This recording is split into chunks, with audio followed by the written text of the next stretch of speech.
Oi gente, eu sou a Duda e hoje eu vou conversar com vocês sobre algumas autoras incríveis que eu amo.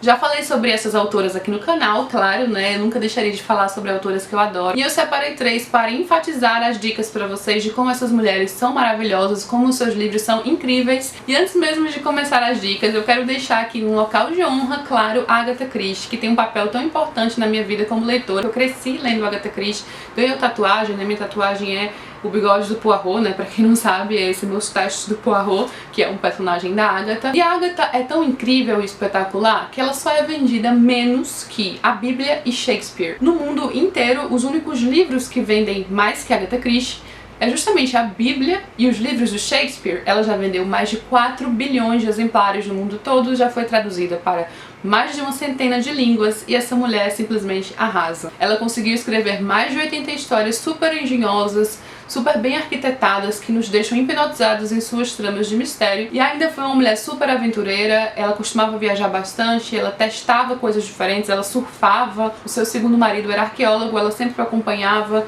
nessas expedições, enfim. Agatha foi uma mulher sensacional e nos deixou este legado incrível que é sua obra, então não poderia deixar de mencionar porque ela tem sim um local de honra aqui na estante na vida. E agora vamos aqui partir para essas 3 autoras que eu quero comentar rapidamente neste vídeo. E gente, uma autora que eu amo, admiro, adoro tudo que eu li dela, é claro, é a Alice Munro. Que mulher sensacional, que livros, que personagens e que histórias. São todos contos, ela é uma contista, ela foi vencedora do Prêmio Nobel de Literatura em 2013 e dela eu li 5 livros. Eu tenho 4 aqui na mão, eu li esses 4 e li um no Kindle, que é o Amiga de Juventude. Então os livros são Fugitiva, Falsos Segredos, O Amor de uma Boa Mulher, que foi meu primeiro livro dela, e Vida Querida. Todos eles são maravilhosos e os contos têm uma intensidade de sentimentos, falam sobre pessoas comuns, ela foca muito em mulheres. Praticamente todos eles são protagonizados por mulheres, alguns homens, mas homens que foram afetados por mulheres de alguma forma. E os personagens sempre vão por caminhos inesperados. E ela reflete tanto a realidade, sabe? Que não é aquela questão de reviravolta de livro. É basicamente como os rumos que nós tomamos na vida às vezes não é o que esperamos e nem o que os outros esperam. É deixar os sentimentos aflorarem e de acordo com as vontades do seu coração ou seus desejos secretos, enfim, a mulher arrasa. É quase impossível você conseguir saber como um conto dela vai terminar, porque começa de um jeito e ele pega caminhos tão tortuosos e tão diferentes do que a gente estava esperando no início, que o final é quase sempre uma surpresa. E os finais nem sempre são aqueles finais fechadinhos que a gente espera nos contos normais. Ela às vezes nos deixa pensando mesmo. A gente termina de ler a última linha, a última frase do conto, e o conto fica, né, na nossa cabeça, reverberando, e a gente fica pensando assim, filosofando. Eu recomendo tudo que eu li da Alice Munro, especialmente os meus favoritos, claro, que é o Falsos Segredos e o Fugitivo, mas basicamente os outros também são maravilhosos. Em breve eu pretendo ler outro livro dela, o lançamento que está saindo agora pela Biblioteca Azul. Tem vídeo sobre os livros dela aqui no canal, eu vou deixar nos links aqui embaixo, porque não vai caber tudo nos cards, então vou deixar tudo no box de informações. Outra autora que me deixou fascinada pela forma como escreve desde as primeiras coisas que eu comecei a ler é a Natalia Ginzburg. O primeiro livro que eu li dela foi As Pequenas Virtudes, que é um livro de crônicas, basicamente uma reflexão da vida mesmo, das coisas que a rodeavam.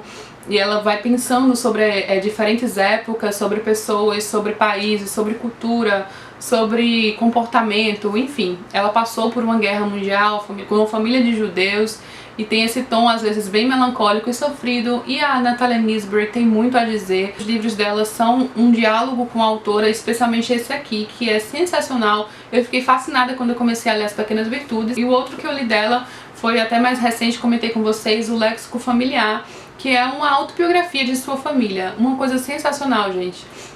A gente se sente realmente inserido na família dela ali na Europa, próxima à época da Segunda Guerra Mundial, desde a sua infância até a idade adulta. Ela consegue evocar essa sensação de pertencimento, o que é estar numa família. A gente realmente se liga aos personagens que foram pessoas reais, ela não trocou o nome de ninguém, ela realmente colocou ali os fatos. E é muito bom. Também tem vídeo sobre esses dois aqui. O único que eu ainda não li dela é o Caro Michele, e vou demorar mais um pouquinho pra ler esse, porque é o único que eu tenho e eu sei que os livros dela são bem difíceis de encontrar. Eu não queria deixar de passar a dica, porque quem sabe você se depara com algum livro dela por aí, mas infelizmente é difícil encontrar os livros de Natalie Ginsburg aqui no Brasil. Uma autora sensacional que eu estou ficando cada vez mais fascinada é a Virginia Woolf. Eu separei esses livros que eu tenho aqui, mas eu já li 3 livros dela, que é Um Teto Todo Seu, o Flush, que eu comentei recentemente com vocês, e o Profissões para Mulheres e Outros Artigos Feministas, que eu li numa versão digital. É possível encontrar esse, eu acho, bem baratinho para o Kindle, para o Kobo, enfim. E é um livro incrível, gente. Foi o primeiro livro que eu li dela. Pensa sobre comportamento, sobre a mulher na sociedade, sobre literatura. E os escritos dela, de uma forma geral, são feministas, não apenas nesse livro, mas em todos tem esse toque feminista. E a Virginia tem uma narrativa maravilhosa, ela tem uma visão crítica maravilhosa. É possível dialogar com a autora, sabe essa conversa que a gente tem mental quando a gente está lendo? Especialmente neste livro aqui também, Um Teto Todo Seu, um livro incrível. O Flush, a biografia de um cãozinho, e ainda assim a gente percebe a sociedade, o comportamento, o machismo, a mulher na sociedade dessa época em que o livro é ambientado, no século XIX, representada aqui pela figura de uma autora que realmente existiu, que é Elizabeth Barrett Browning. Então, mesmo em um livro que supostamente é a biografia de um cãozinho, ela coloca este papel feminino bem presente e forte. E eu me apaixonei por tudo que eu li da Virginia Woolf, mal posso esperar para ler mais. Tenho esses outros aqui já me esperando, que é o Mrs. Dalloway, O Sol e o Peixe, e O Valor do Riso e Outros Ensaios, que é um livro de ensaios. Eu tô muito empolgada, basicamente quero ler tudo que ela escreveu. E é isso, essas são as 4 autoras que eu queria enfatizar as dicas, porque na verdade eu costumo conversar sobre elas por aqui pelo canal, mas claro, sempre vale o lembrete, sempre vale enfatizar como essas autoras são incríveis, e todas as que eu mencionei neste vídeo são sensacionais, estão com certeza num top 10 de autores favoritos, e seus livros me marcaram, são livros favoritos. E eu espero que vocês tenham gostado. Deixa aqui embaixo dicas de autoras que são importantes na vida de vocês, que marcaram, que vocês recomendam. Vou deixar aqui embaixo o link para livros dessas autoras, para quem se interessar em procurar e pesquisar um pouquinho mais, ler sinopse, comprar, enfim. E se você gostou, não esquece de curtir aqui embaixo, se inscrever no canal. Beijos e até a próxima!